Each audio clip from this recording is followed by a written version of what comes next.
So in the spirit of Pesach, I'd like to ask you 4 questions, and the first one goes like this. When the Jewish people left Egypt, they did not leave like poor slaves empty-handed. They left with a rechush gadol, great wealth, gold and silver. And they got that gold and silver by going to ask their Egyptian neighbors to please give them their valuable objects. And this wasn't something they actually wanted to do. They wanted to just get out of Mitzrayim as quick as possible. They've been slaves for hundreds of years. Moshe Rabbeinu insisted, no, you've got to go and take the gold and silver, whether you like it or not. So my first question is, that's a very strange thing. This was a spiritual birth of the Jewish people. Why was it so important they should leave with material wealth? Question number 2. This idea of leaving with gold and silver did not start in Egypt, in Mitzrayim. It actually backdated hundreds of years when Avram Avinu, Abraham, and God had a covenant between them. Avram was told, you should know your children, your offspring, they're going to be slaves in a foreign land for a very long time. And it's going to be a very harsh slavery. But afterwards, they'll come out with a rechush gadol, with great wealth, with gold and silver. Why was this issue of material wealth so important that hundreds of years previously, in this prophetic vision which Avram Avinu received, God had to tell him, at the end of the servitude, there'll be wealth? Why was that necessary? And here's our third question. Fast forward a week to the splitting of the sea. That's only 7 days after the Jews left Egypt. And the Egyptians who had chased after them had brought with them all of their remaining wealth. And now those dead Egyptians were there, and the Jews had an opportunity to plunder all of those valuable objects, which is exactly what they started doing. That's called bizas hayam, the plundering of the Egyptian objects after the splitting of the sea. Now they're keen for wealth. Along comes Moshe Rabbeinu and says, no, what are you guys doing trying to get wealthy? You've got to get move on, out of here. Stop it with all that plundering. No, leave those spoils alone. So if you think about it, that's a 180-degree change from what happened only a week previously. A week previously, the people hadn't been interested in any money or wealth, and Moshe told them, no, you've got to get it. And now a mere 7 days later, when it comes to bizas hayam, the plundering of the spoils of the Egyptians after Kriyas Yamsuf, now the people are very keen for wealth, and Moshe Rabbeinu says, what are you doing, guys? Get a move on. And now for our 4th question, which goes as follows. At the beginning of Pesach this year, Pesach is a Motzei Shabbos. The first day of Pesach is Sunday. So as Shabbos goes out and Pesach comes in, during Kiddush, we also combine that with a Havdala ceremony. And there's a whole debate in the Talmud about how that's ordered. But the conclusion is, there's an acronym. It's called Yak Ne Haz. Yud, Kuf, Nun, Hey, Zayin. That stands for Yayin, blessing over the wine, Kiddush, the Kiddush of Yom Tov, Ner, the candle, Havdala, the bracha on Havdala, and Zman, that's the Zayin. Zman is really a shortened term referring to the Shechianu blessing. That's the order that we do things when Motzei Shabbos goes into Yom Tov. Yak Ne Haz, worth remembering. Now, there's a glaring omission, if you think about it, from the normal way that we do Havdala. The normal way we do Havdala on a normal Motzei Shabbos includes a bet for besamim, fragrances, spices. On a normal Motzei Shabbos, we make a bracha over spices. Why do we do that? The basic understanding is that on Shabbos we have what's called a neshama yisera. Let's call it for ourselves an extra spiritual dimension or advantage. As that leaves us on the Motzei Shabbos, well, on the spiritual level, that could be a bit distressing. So the sweet-smelling psalmim fragrances are supposed to ease our transition from Shabbos into the days of the week. So now, if that's true, when Yom Tov is a Sunday, so going from Motzei Shabbos into Yom Tov, why do we not need those besamim to ease the passage of our extra spiritual dimension, which is leaving us as Shabbos goes out and Yom Tov comes in? So the early commentators are very busy with this question. And one of them, called the Rashbam, explains the following thing. He says that on Yom Tov, not just on Shabbos, on Yom Tov as well, we also have a neshama yisera. We have this extra spiritual dimension, and therefore there's no need when we go from Shabbos into Yom Tov to make a blessing over the besamim. That's his position. However, he's attacked by fellow commentators, and they say, well, if that's true, then how do you understand the following? On a normal Yom Tov, let's just say it falls on a Wednesday, when the Yom Tov goes out, there is a Havdala ceremony, but the only thing we have in that Havdala ceremony is a bracha over wine. there's no besamim. If you're right, the Rashbam, that on Yom Tov we also have this extra spiritual dimension, the neshama yesera, then why is there no bracha over spices, besamim, when a standard Yom Tov on a Wednesday goes out? Those are our 4 questions. So let's get busy trying to discover maybe an important principle in answering them. So our first question we asked was, what's this whole idea of the great treasures, the rechush gadol, that they had to leave Egypt with gold and silver, with this wealth? Isn't that just materialism? What was the point of that? So perhaps we could suggest the following thing. Maybe when the Jews left Egypt, they could have looked back and said, hundreds of years of brutal slavery, hardship, terrible conditions. Now we've got the opportunity. Let's just leave all of that behind, start with a nice clean slate and move on with our lives. But actually, the experience of being in Mitzrayim was much more than that. The experience of the Jews being in Egypt for all those years, those hundreds of years, was actually a very productive experience where they learned and acquired things which would be part of the national treasure, the national experience forever. They learned, for example, what it was like to have emunah, faith in difficult situations, what it was to have hope and belief in trust, what it was to have hope and belief in the promises which God had given to them that one day they would come out. They understood what it was like to hang on to their national identity despite the difficult circumstances. The Torah says they kept their names, they kept their clothing, and in fact, the merit of them keeping basic, what we'd call today, Jewish identity, that actually helped them. That was a merit for them to be redeemed. Those were crucial lessons for the Jewish people to learn in Egypt.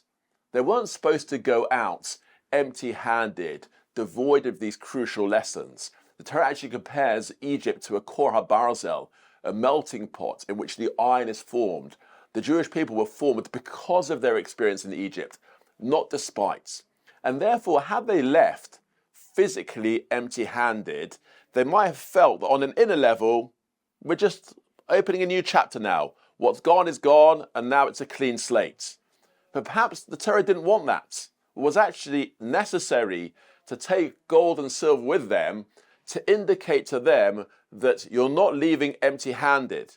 You're not leaving spiritually empty-handed, and therefore physically your hands are full in order to remind you and indicate to you that on a deeper level, you're taking with you a great national treasure. Perhaps, if this principle is true, that answers our second question as well. Why was it so important hundreds of years previously that God should tell Avraham Avinu, Abraham, that your children will leave with the rechush gadol? So God had just told Abraham, your children are going to get enslaved. It's going to be a very harsh slavery. Perhaps Avraham Avinu was thinking, well, why are you going to give such a hard time to my offspring? What's the point of that? It's going to be unproductive, slavery for slavery's sake. Says God to Avraham Avinu, no, they're going to leave with the rechush gadol. When they depart, they're going to depart with a great treasure. They're not just going to have slavery for slavery's sake. They're going to acquire important things which will stay with the Jewish people, which we still remember today on Seder night for the rest of our national experience. It's not just going to be a pointless slavery. It's going to be a slavery, a servitude with a purpose. Now let's go to question 3. In the course of those 7 days, everything changed 180 degrees. When they were in Egypt, Moshe said, go and take the gold and silver, and the people say we're not interested. 7 days later, they're trying to get the spoils and the booty from Yam Suf. 7 days later, they're trying to get all the valuable spoils from Yam Suf. And Moshe tells them, get a move on. Yes, that makes sense. Them taking the gold and silver when they were in Egypt wasn't for the sake of getting wealth. It was for the sake of this idea of knowing that on a deeper level, reminding them, indicating to them that on a deeper level, they're not leaving empty-handed. Great. 7 days later, that mission has already been accomplished. Now they just want to get wealthy for the sake of their materialism. Moshe says to them, what are you doing? That's not the point of why we're here. On you move, on you move. Now this message that the experiences we go through, both the ups and the downs, aren't things we're supposed to leave behind. These experiences we're supposed to carry them with us and travel on in life with them. Perhaps that message is specifically suited to Yom Tov. Yom Tov perhaps has that quality that what we gain from Yom Tov, the experiences that we have, are things which we can carry through. Back to our fourth question. Why is it that, on the one hand, we don't make a bracha on besamim when we move from Shabbos to Yom Tov? Because like the Rashbam says, on Yom Tov as well, we have this extra spiritual dimension, the neshama yesera. And yet when a normal Yom Tov departs on a Wednesday, we don't make a bracha on the Besamim. Well, why not? Surely we have to say goodbye to the Neshama Yisera. Says Nachmanides, the Ramban. That's a mistake. On Shabbos, as it departs, we say a bracha on Besamim because the Neshama Yisera, the extra spiritual dimension, leaves. Says the Ramban, an unbelievable thing, that when Yom Tov goes out, the Neshama Yisera, the extra spiritual dimension we have, stays with us forever. And therefore, there's no bracha on Besamim. And the other commentators explain that this Neshama Yisera, this extra spiritual dimension, means the ability to grasp and hold on to and enjoy spiritual experiences. When that happens on Yom Tov, that which we gain stays with us and doesn't leave. Our Rechush Gadol is with us forever. So hopefully that's a useful explanation about what it meant to have a Rechush Gadol. Why was that something which God insisted on and Moshe Rabbeinu insisted on? It's a deeper message about Yetzias Mitzrayim, but I think it's a deeper message for all of us in general, and specifically about Yom Tov, that those things we gain, the hard things and the good things, don't just cast them aside when they're finished. Learn from them, take them with you, and journey on. Now, of course, Leila Seder, Pesach, is a unique time for the mitzvah of Higadata Lebincha, saying over a father, saying over to his son, to his child, about the experiences which we went through in Egypt.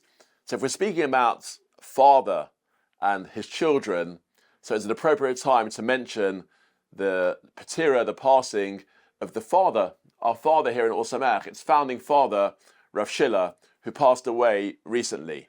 One particular dimension which I wanted to mention was this idea of what it means to be a father. And I'll share with you a personal anecdote. On one particular occasion, my wife and I went to see a particular rabbi to ask him for advice. Not advice about education, advice about a specific question to do with my wife's work. And we sat with him for a while. And this particular rabbi, I happened to know some of his children who are very esteemed teachers and disseminators of Torah. So after our meeting was finished, I asked him, how is it? What's your trick in chinuch and education? You produced such fine, productive children. So he said to me, I'll never forget his response, listen, I don't really have any formulas, but one thing I will tell you, one of my sons, who's now the head of yeshiva, an esteemed Rosh Yeshiva, so in his teenage years, he wasn't actually particularly keen in our style of life. And he started doing things differently. And a friend of mine related to me that he bumped into him in the local shop, the local store, the Makolet. And the way he was dressed was not the way which is a normal way for a religious teenage boy to dress in our particular neighborhood. In fact, far from it.